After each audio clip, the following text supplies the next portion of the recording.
Hi everyone, welcome. My name is Ben and welcome to the channel. And in today's video, I'll be going through and unboxing a bag, makes sense, of the Peak Design version 1, and in 2020 why I picked the version 1 over the version 2 and why I picked this over different photography and just different travel bags. So let's jump into what's in this. Let's go.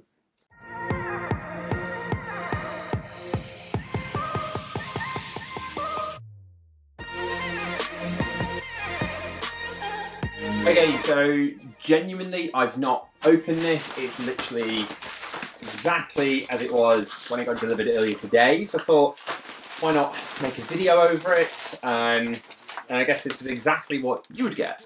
So one of the great things that Peak Design do, as well as making lots of noise with the bag, is offer a 30-day kind of warranty, give back kind of return policy. So it gives me enough chance to see if this is the right photography bag for me and if it kind of works within budget and everything like that. So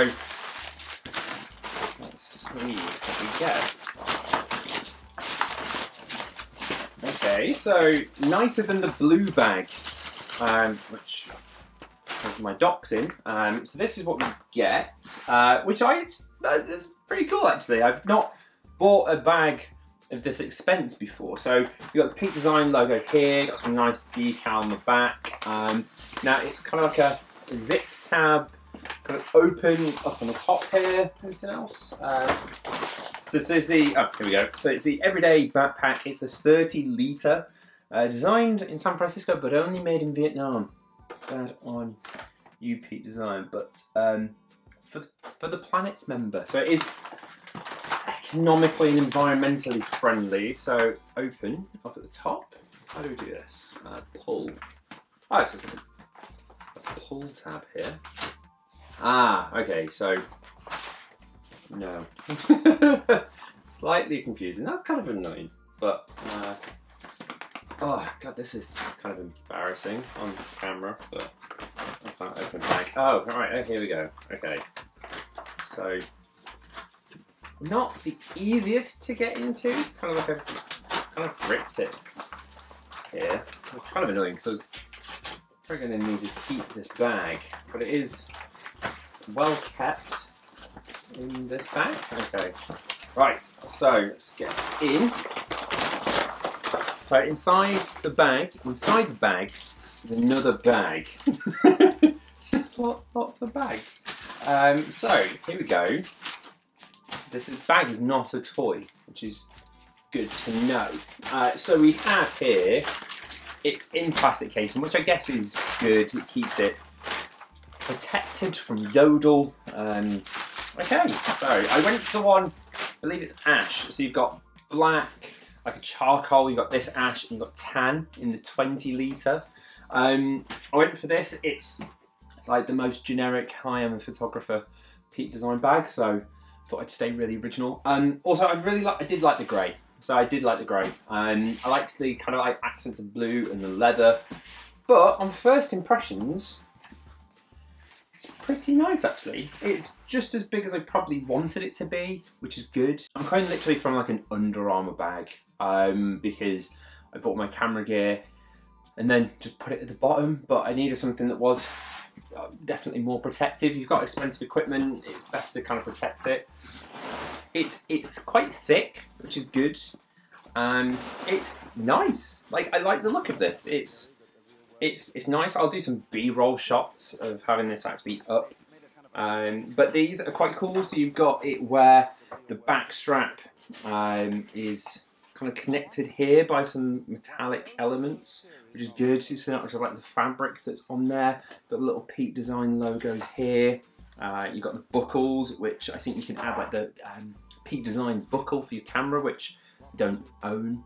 I've just got the tourist strap, so I'll be keeping that. But a little handle for the top, a little handle for the side, which is good because this is the main reason I probably got this was the side access to get to all your camera gear. Because the one thing that is very, very annoying about having a larger SLR, and this is a Sony A7 III, so it's a smaller mirrorless camera still, but I've got like an old Canon, is having to hunt down at the bottom of a standard backpack and having to pick it out, especially if you carry like anything like clothes. And I get quite warm quite quickly, so I usually take a jacket, but then quite quickly I'm taking it off. So having an ability to put that in the top, but still being able to get my camera gear and actually putting that in and out quite quickly is pretty much the reason I wanted to order this over other camera bags. But yeah, it's actually quite nice, which is good because it is expensive. So this was like £150, £160. There was a discount on there as well, so it's a 30% discount from them, but then I found another discount code. But first impressions, like it's nice. It's not like soft to touch. It's actually quite a harsher material than I was expecting. But it's nice. You've got a little tag here. It's really nicely put together. Like, I'm quite impressed. I guess what I'll do, I'll pause this. I'll put some camera equipment in so you can see what it looks like kind of as first impressions. I'll take everything out. So let's pause here. Let's put some more camera equipment in. Let's go.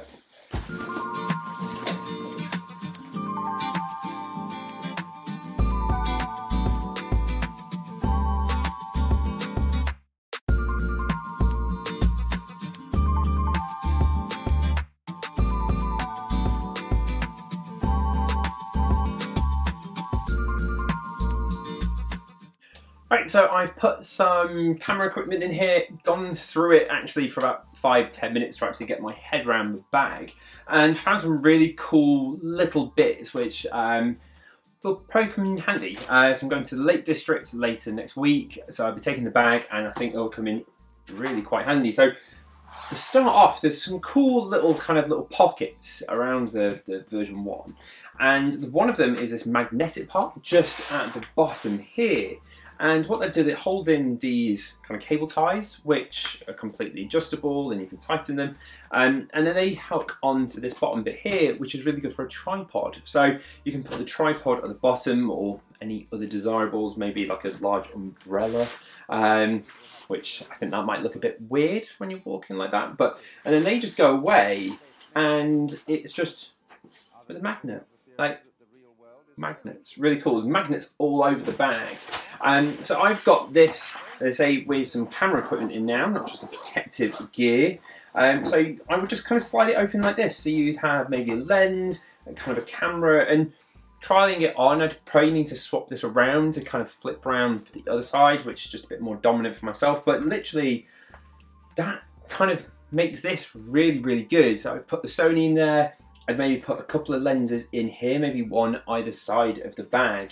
And you literally just pop that in and you're kind of sliding away. So from a photographer, videographer perspective, this does seem like a really quick in and out, but keeping it still very, very protective because, as now, would someone try to rob you from the side of the bag? So I do feel like it's really, really good in that way. You've also then got at the top here is your laptop or iPad sleeve, which is, again, kind of like there's magnets in here, which is really quite nice. So it's all just magnetized just here. I did kind of have to wonder where it was, but yeah, it's just at the top. So I've got a 15-inch MacBook Pro, so that'll slide in nicely in there. So yeah, overall, first impressions of the bag, it feels really, really nice. This bit is a little bit fiddly to set up. To be completely honest, because it's Velcro, so it does get caught up. So you almost have to lift this bit of the bag. But I do feel like once you've got this set up once and probably tried it a few times, got comfortable with how the setup is, they're kind of like magnetized and slip down. So it's really nice overall. Really impressed. Looking forward to actually using it out in the real world. So I'll probably use it for a couple of weeks and then do a actual review of it. So this is just like a first impressions unbagging a new bag. But let me know in the comments below. Let me know by the time I film this, I'll then be reviewing it. So let me know if there's anything do you want to know in particular about the bag. And I'll let you know in the comments. I get back to every comment. So yeah, to find out more about the Peak Design version 1, 2020, should you still buy this over the V2, which I have no experience of the V2, so this is just an impressions of the V1. So I hope you enjoyed. We will see you in a couple of weeks for the full review. And in that time, you can always subscribe, watch the other videos completely unrelated to photography bags. So I hope you enjoy, and we'll see you in the next video. Bye. And in today's video, we'll be going through an unboxing of a package. Is this an unpackage? Of the Peak Design version 1, and if you should buy it into 2020, and why I went for the version 1 over the version 2 and over other technically, I don't know, just different bags. I'll start this again.